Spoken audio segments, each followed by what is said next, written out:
Alright, so there's the lick, and this is again in open G tuning, which is a perfect tuning for slide. Love these open tunings.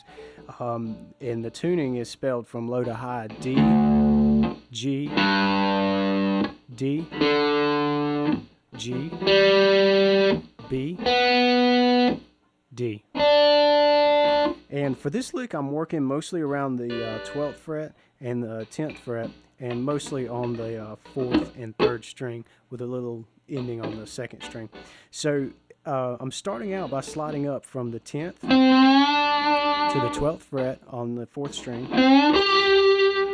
And as I get to the 12th fret, as I approach it on the 4th string, I'm picking up this G note, which is on the 3rd string here, 12th fret.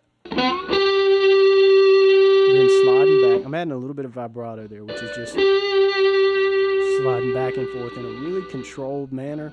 You definitely want to start out controlled. I see a lot of slide players, getting crazy, and that's cool, but you want to be able to control it and rein that in some too. So start out with that, and then you can throw the wild vibrato in there when you want to.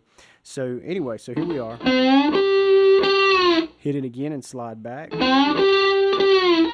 Then I'm coming up to the 4th string on the 12th, 4th string on the 12th fret, and hitting that, but just very quickly and very lightly. It's not even really ringing a clear note, and it's more of a muted note to kind of add some percussive elements to this lick. But then I'm going straight back to the 10th fret on the 3rd string, and then up to the 12th. So we've got this so far.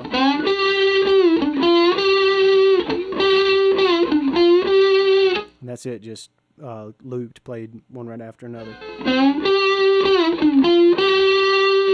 And there's one important thing to note here, is that this last little piece going up from the 10th fret to the 12th fret, I'm not sliding up. When you just start out playing slide guitar, you've got a real tendency to just play everything as a slide.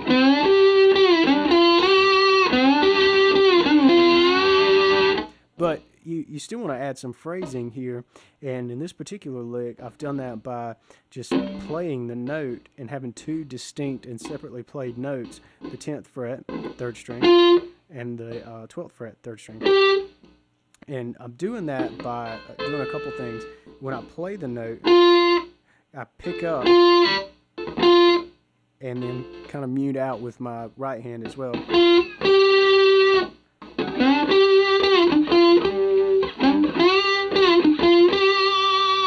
And get the hang of that, and you can start, getting a real clear note without really picking the slide up. It's a real subtle, but that's important to get down, because what I don't want is this. I want this. And a lot of it is done with the right hand, so if you watch what I'm doing, I'm kind of going back to the string and stopping it with the pick. But again, I am ever so slightly raising up. What I'm looking for is this sound. Okay, so let's review that little part of the lick, and then we'll move on. Okay, the second little part of this lick does that exact same thing, but instead of ending, we've got a slightly different ending on it. So here's the second go round. So instead of coming up, I'm hanging out on that note on the 10th fret of the 3rd string. Then I'm going to repeat that little motif again.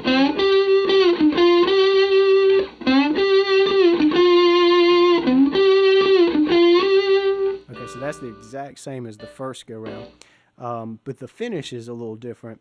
We grab this note on the 2nd string, which is tuned to B right now. It's the 11th fret, and I'm sliding up to the 12th. So here's that in time, because it's a really cool turn of your ear, I think.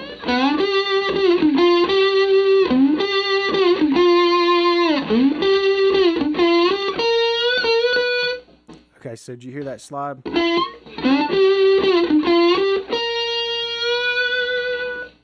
And then you hit it a couple times, and we finish this lick out.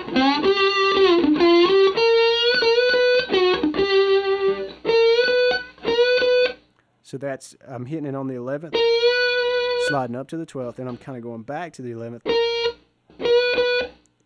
and sliding as I'm hitting twice up to the 12th again.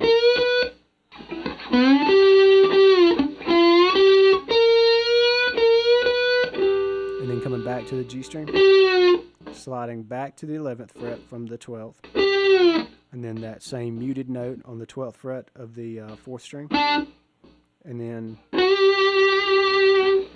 back to the 12th fret on the 3rd string. So here's that last little part again, a little slow.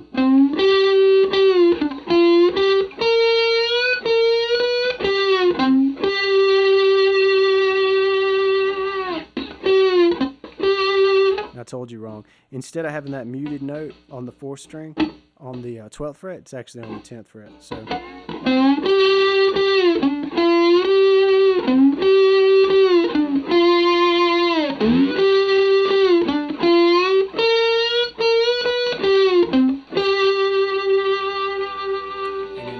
letting it hang with a little bit of vibrato there. So let's take one more look at it slow, and then we'll play it up to speed again. So here we go slow.